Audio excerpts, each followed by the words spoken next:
ನಮಸ್ಕಾರ ಗೆಳೆಯರೇ. ಹಳಿ ವೈಬ್ಸ್ ಕನ್ನಡ ಯೂಟ್ಯೂಬ್ ಚಾನಲ್ಗೆ ಸ್ವಾಗತ. ನಾವೀಗ ಪುನರ್ಪುಳಿ ಕೊಯ್ಲಿಗೆ ಹೊರಟದ್ದು. ಈಗ ಬೇಸಿಗೆಯಲ್ಲ, ಪುನರ್ಪುಳಿ ಆಗೋ ಸೀಸನ್ ಟೈಮ್. ನಮ್ಮ ಪಶ್ಚಿಮ ಘಟ್ಟ ಪ್ರದೇಶದಲ್ಲಿ ಹೆಚ್ಚಾಗಿ ಕಂಡು ಬರುವ ಮರ ಇದು ಪುನರ್ಪುಳಿ ಮರ. ಇದಕ್ಕೆ ಕೋಕಮ್ ಅಂತ ಹೆಚ್ಚಾಗಿ ಕರೀತಾರೆ. ಅಂಗಡಿಲೆಲ್ಲ ನಾವು ತರ್ಲಿಕ್ಕೆ ಹೋದ್ರೆ ಕೋಕಮ್ ರಸಂ, ಕೋಕಮ್ ಶಿರಪ್ ಅಂತ ಹೇಳುದು.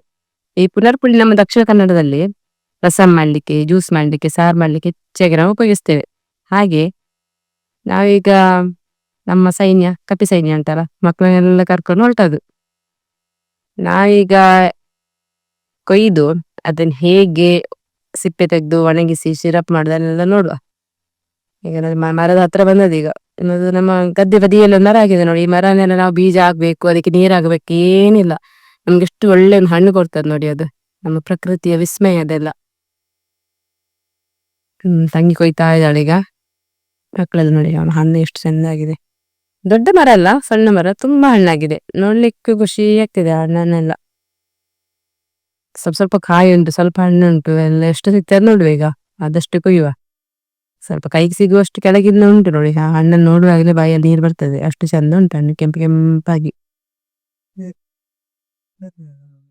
ನೋಡಿ, ನಿಮ್ಮ ಮನೆ ಹತ್ರ ಎಲ್ಲಾದ್ರೂ ಮರ ಇದ್ರೆ ಈ ಹಣ್ಣನ್ನು ಹೀಗೆ ಕೊಯ್ದು ಶಿರಫ್ ಮಾಡಿ ಹಿಡಿ. ನಿಮ್ಗೆ ಹೇಗೆ ಒಂದು ವರ್ಷಕ್ಕಾಗುವಷ್ಟು ಅದರ ರಸ ಸಿಗ್ತದೆ ನೋಡಿ. ಒಳ್ಳೆ ಹಣ್ಣಾಗಿದೆ, ಕೆಂಪು ಕೆಂಪಾಗಿ. ಅದೆಷ್ಟು ನೋಡಿ, ಚಿಕ್ಕ ಮರ ಅದು, ಅಷ್ಟೊಂದು ಹಣ್ಣಾಗಿದೆ. ಎಲ್ಲ ರೆಡಿ ಆಗಿದ್ರೆ ಬಿದ್ದು ಬಿದ್ದ ತಕ್ಷಣ ಇಷ್ಟೆಲ್ಲ ಹಾಕಿದ್ದಾರೆ ಕೊಯ್ದು ಬಿಡ್ಲಿಕ್ಕೆ ಅವರೆಲ್ಲ. ಆದ್ರೆ ಲಕ್ಷಿತಿಗೆ ಅದ್ರ ಬೀಜ ತಿಂದು ತಿನ್ನುವಂಟದ್ದೆ. ತುಂಬಾ ಹುಳಿ ಹುಳಿ ಸಿಹಿ ಸಿಹಿ ರುಚಿ. ಅದು ಹುಳಿ ಸಿಹಿ ಮಿಶ್ರಣವಾಗಿರ್ತದೆ ರುಚಿ, ತುಂಬಾ ಒಳ್ಳೆದಾಗ್ತದೆ ತಿನ್ಲಿಕ್ಕೆ. ಅದರಲ್ಲಿ ಎಲ್ಲರೂ ನಾನ್ ಮುಂದೆ ಸಾನ್ ಮುಂದೆ ಅಂತ ಒಳ್ಳೆ ಹಣ್ಣಾಗಿ ನೋಡಿ. ಆ ಹಣ್ಣನ್ನು ತಿನ್ಲಿಕ್ಕೆ ನೋಡುದು. ಈಗ ನಮ್ಗೆ ಶಿರಪ್ ಮಾಡ್ಬೇಕಲ್ಲ, ಅದಕ್ಕೆ ಅದೊಂದು ಚಂದ ಮಳಿ ತೊಳಿಬೇಕು 1-2 ಸಲ. ಅದ್ರ ಮಣ್ಣು ಕಸ ಏನಿದ್ರು ಹೋಗ್ತದೆ. ಮತ್ತೆ ನೀರಿನ ಪಸೆ ಇರ್ಬಾರ್ದು. ಇಂಥದೊಂದು ಬುಟ್ಟಿಗೆ ಹಾಕಿದ್ರೆ ನೀರು ಹೋಗ್ತದೆ ಅದರಲ್ಲಿ. ಚಂದ ಮಳಿ ತೊಳಿಬೇಕ. ಈ ಪುನರ್ಪುಳಿ ಹಣ್ಣು ಉಂಟಲ್ಲ, ಅದ್ರಲ್ಲಿ ಆಯುರ್ವೇದಿಕ್ ಗುಣ ಸಹ ಉಂಟು. ಎಷ್ಟು ನಮ್ಮ ಆರೋಗ್ಯಕ್ಕೆ ಒಳ್ಳೇದಂದ್ರೆ, ನಮ್ಮ ಅಸಿಡಿಟಿ, ವಾಯು, ಮಲಬದ್ಧತೆ ಎಲ್ಲಕ್ಕೂ ಇದನ್ನು ಜ್ಯೂಸ್ ಮಾಡಿ ಕುಡಿಯಿರಿ ನೀವು. ಜ್ಯೂಸ್ ಮಾಡ್ಬೇಕಂತನಿಲ್ಲ, ಸಿಪ್ಪೆಯನ್ನು ಒಣಗಿಸಿ ಅದನ್ನು ಬಿಸಿ ನೀರಿಗೆ ಹಾಕಿ ಬೇಕಾದ್ರೆ ಕುಡಿಬಹುದು ಹಾಗೇನೆ. ನಿಮಗೆ ವಾಕರಿಕೆ ಬಂದಾಗ ಆಗುದು ಅದನ್ನೆಲ್ಲ ನಿಲ್ಸದೆ ಇದು. ಇದರಲ್ಲಿ ಫೈಬರ್ ಅಂಶ ತುಂಬಾ ಇದೆ ಅಂತೆ. ನಮ್ಮ ಬೇಸಿಗೆಯಲ್ಲಿ ನಮ್ಮ ದೇಹವನ್ನು ತಂಪಾಗಿರುವ ಹಣ್ಣಿದು. ನಮ್ಮ ದಕ್ಷಿಣ ಕನ್ನಡ, ಉಡುಪಿ ಜಿಲ್ಲೆಯಲ್ಲೆಲ್ಲ ಇದೊಂದು ಒಳ್ಳೆಯ ಪಾನೀಯ ಅದ ಹಣ್ಣಿದು. ನಿಮ್ಮ ಲಿವರ್ಗೂ ಒಳ್ಳೆ, ತುಂಬಾನೇ ಇದು, ತುಂಬಾ ಔಷಧಿಯ ಗುಣ ಇದೆ ಇದರಲ್ಲಿ. ಬೇಸಿಗೆಗಾಲಕ್ಕೊಂದು ಒಳ್ಳೆ ಪಾನೀಯವಾಗಿ ನೀವು ಯೂಸ್ ಮಾಡ್ಬೋದು. ನೀವು ಅಂಗಡಿಯಿಂದ ತರುವ ಶಿರಪ್ ಉಂಟಲ್ಲ, ಅದಕ್ಕೆ ಸ್ವಲ್ಪ ಏನಾದ್ರು ಹಾಕಿರ್ಬೋದು, ಗೊತ್ತಿಲ್ಲ ಹೇಗೆ ಮಾಡ್ತಾರಂತ. ಅದ್ರ ನಾವು ಮಾಡೋದು ನೋಡಿ, ಪ್ಯೂರ್ ಆಗಿ, ಏನು ಕೆಮಿಕಲ್ ಯೂಸ್ ಇಲ್ಲ, ಏನಿಲ್ಲ. 1 ವರ್ಷ ಇಡ್ಬೋದು ನೀವು ಅದನ್ನು, ಹಾಳಾಗೋದಿಲ್ಲ. ಪಿಸ್ತಾ 2 ದಿನ ಒಣಗಿಸ್ಬೇಕು ಚೆನ್ನಾಗಿ. ಎಲ್ಲದ್ರದ್ದು ಬೀಜ ತೆಗೆದು ಕುತ್ಕೊಳ್ಳೋದು. ಒಳ್ಳೆ ಒಳ್ಳೆ ಹಣ್ಣನ್ನು ಹೆಕ್ಕಿ ನಾವು ಅಂದ್ರೆ ಅದನ್ನು ಒಣಗಿಕ್ಕಿಡ್ಬೇಕಲ್ಲ. ಶಿರಪ್ ಅನ್ನ 1 ವರ್ಷಕ್ಕಾಗಿ ಮಾಡಿಬಿಡುದಲ್ಲ. ಹಾಗಾಗಿ ಒಳ್ಳೆ ಹಣ್ಣನ್ನು ನೋಡಿ ತೆಗೆದು ಆ ಜ್ಯೂಸಿಗೆ ಹಾಕುವ. ಉಳಿದ ಹಣ್ಣನ್ನು ಹಾಗೆ ಸಿಪ್ಪೆ ತೆಗೆದು ಒಣಗಿಸಿಡುವ. ಮತ್ತೆ ರಸಮ್ಗೆಲ್ಲ ಒಳ್ಳೆದಾಗ್ತದೆ. ನಮ್ಮ ಹಳ್ಳಿಯ ವಿಶೇಷತೆ ಏನು ಗೊತ್ತಾ, ಯಾವುದೇ ಒಂದು ಕೆಲ್ಸಕ್ಕೆ ಒಬ್ರೊಬ್ರೆ ಮಾಡ್ಬೇಕಂತಿಲ್ಲ, ಎಲ್ಲ ಮನೆಯವರೆಲ್ಲ ಸೇರಿ ಮಾಡುವ ಕೆಲಸ ಇದು. ಬೇಗ ಆಗ್ತದೆ ಯಾವ್ದು ಕೆಲಸ ಮಾಡ್ಲಿಕ್ಕೆ ಹೋದ್ರೆ. ಅವಾಗ ಒಂದು ನಮ್ಗೆ ಖುಷಿ ಆಗ್ತದೆ. ಎಲ್ಲ ಸೇರಿ ಮಾಡುವ ಕೆಲ್ಸಕ್ಕೂ ಒಬ್ರೊಬ್ರೆ ಮಾಡುವ ಕೆಲ್ಸಕ್ಕೂ ತುಂಬಾ ವ್ಯತ್ಯಾಸ ಇದೆ.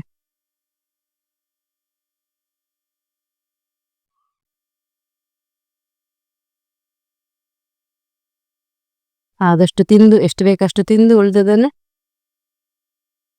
ಬೀಜ ಎಲ್ಲ ಬಿಸಾಡು. ಮತ್ತೆ ಬೀಜ ಇಟ್ಟರೆಲ್ಲ ಒಳ್ಳೆದಾಗುದಿಲ್ಲ. ಫ್ರೆಶ್ ಹಣ್ಣು ಕೊಯ್ಬೇಕು, ತಿನ್ಬೇಕು, ಅಷ್ಟು ಒಳ್ಳೆದಿರ್ತದೆ. ಮತ್ತೆ ನಾಳೆ ತಿನ್ಲಿಕ್ಕೆ ಅದೆಲ್ಲ ಅಷ್ಟು ಒಳ್ಳೆದಾಗುದಿಲ್ಲ. ಬೀಜ ಎಲ್ಲ ತೆಗ್ದಾಯ್ತು. ಈಗ ಪುನರ್ಪುಳಿದದು ಇತ್ತಲ್ಲ, ಅವಾಗ ಎಲ್ಲ ಬೀಜ ತೆಗ್ದಾಯ್ತು. ಎಷ್ಟು ಸಿಪ್ಪೆ ಆಗಿದೆ. ಇದಕ್ಕೆ ನಾವೀಗ ಸಕ್ಕರೆ ಎಲ್ಲ ಹಾಕಿಟ್ರೆ ಅದರ ಒಳ್ಳೆ ಶಿರಪ್ ಬರ್ತದೆ. ಅದನ್ನ ನಾವು ಒಂದು ಬಾಟಲ್ ಹಾಕಿ ಸ್ಟೋರ್ ಮಾಡಿ ಇಟ್ರೆ ನಮ್ಗೆ ಯಾವಾಗ ಅದನ್ನ ಜ್ಯೂಸ್ ಮಾಡಿ ಕುಡಿಲಿಕ್ಕೆ ಬೇಕು, ಅವಾಗ ಪ್ಯೂರ್ ಆದ ಒಂದು ಪುನರ್ಪುಳಿ ಪಲ್ಪ್ ಸಿಗ್ತದೆ ನಮ್ಗೆ. ನಾವು ಅಂಗಡಿಯನ್ನ ತರ್ತೇವೆ ಅಲ್ಲ, ಅದ್ರಲ್ಲಿ ಎಷ್ಟು ಪ್ಯೂರ್ ಇರ್ತದೆ, ಎಷ್ಟು ಕೆಮಿಕಲ್ ಇರ್ತದೆ ಅಂತ ಹೇಳಿಕ್ಕೆ ಆಗುದಿಲ್ಲ. ಅದಕ್ಕೆ ನಾವೇ ಮಾಡಿಟ್ರೆ ತುಂಬಾ ಒಳ್ಳೇದಾಗ್ತದೆ. ಈಗ ಅದಕ್ಕೆ ಸಕ್ಕರೆ ಹಾಕುವ. ಸಕ್ಕರೆ ಹಾಕಿ 1-2 ದಿನ ಆದ್ರೆ ಬಿಸಿಲಲ್ಲಿ ಇಡ್ಬೇಕು. ಇಟ್ಮೇಲೆ ಇದ್ರಲ್ಲೆಲ್ಲ ಅದು ರಸ ಎಲ್ಲ ಬಿಡ್ತದೆ. ಸಕ್ಕರೆ ಮತ್ತೆ ಇದೆಲ್ಲ ಕರಗಿ ಒಳ್ಳೆ ಪಲ್ಪ್ ರೆಡಿ ಆಗ್ತದೆ. ಅದನ್ನ ಮಾಡುವ ಈಗ ನಾವು. ಸಕ್ಕರೆ ಹಾಕಿ ಇದನ್ನ ಹೀಗೆ ಮಿಕ್ಸ್ ಮಾಡುವ. ಕೆಳಗಿದಕ್ಕೆಲ್ಲ ಸಕ್ಕರೆ ಬೀಳ್ಬೇಕು.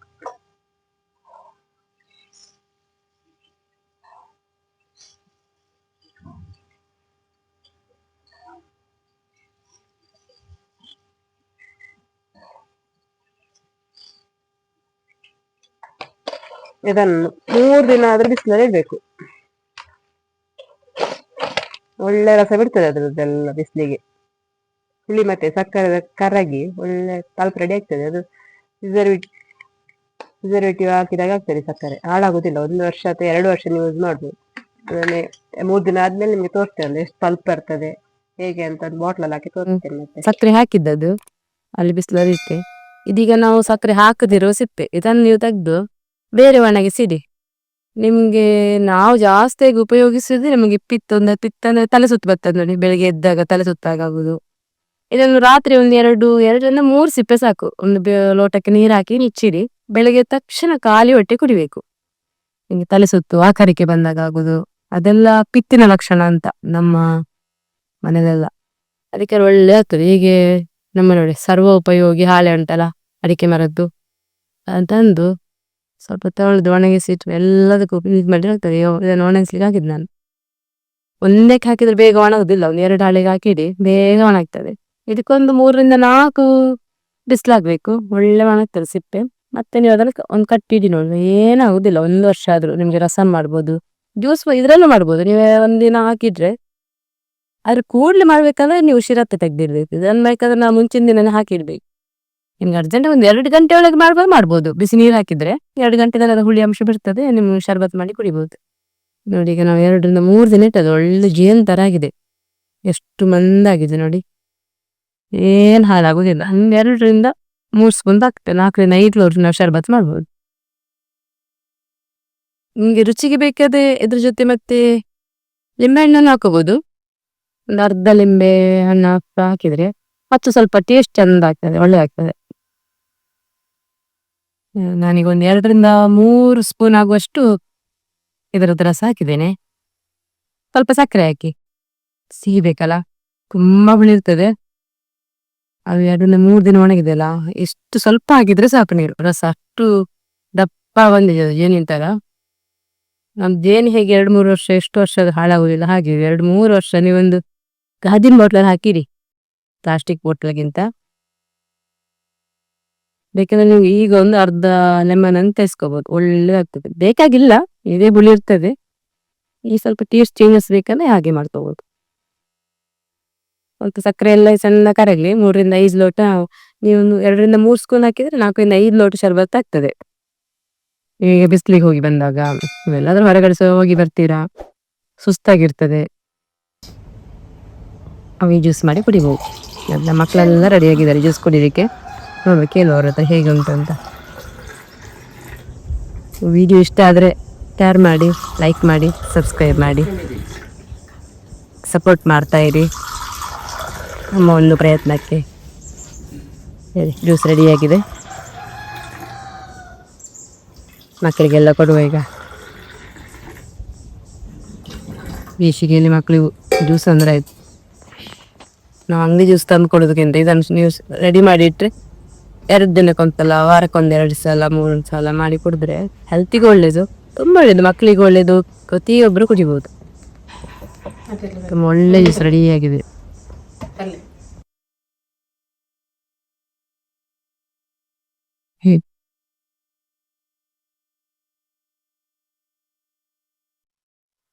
ಆಯ್ತಲ್ಲ.